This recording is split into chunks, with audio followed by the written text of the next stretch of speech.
যদি কারোর বাড়িতে নবী পাকের জুতা মুবারকের নকশা যদি থাকে নালাইন দেখবেন এই এসে দেখবেন, সার্চ করবেন পেয়ে যাবেন গুগলে। হুজুররা লিখছেন যদি বাড়িতে কারো থাকে আল্লাহ পাক সেই বাড়িকে পুরো ঘরওয়ালাকে বালা মুসিবত থেকে হেফাজতে রাখবেন। জোরে বলে আরো জোরে বলে। কোন এক ইমাম তার কোন ছাত্রকে বলেছিলেন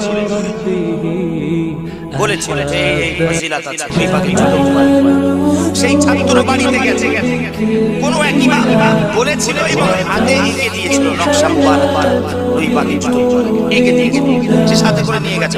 হঠাৎ তার স্ত্রীর পেটে প্রচুর যন্ত্রণা হয়, পেন।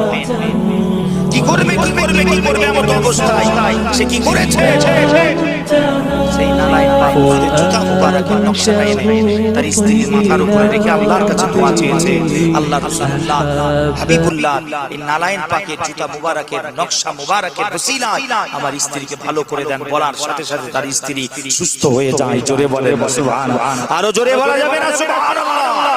আল্লাহর কসম করে বলি, কিতাবে এসেছে ইমাম লিখছেন যদি কেউ হাতে তাবিজের আকারে বানিয়ে রাখে সেও শত্রুদের হাত থেকে বালা মুসিবত জেন এটা সেটা নানা রকম হাত থেকে ফিতনা ফাসাদ থেকে আল্লাহ তাকে হেফাজত রাখবে।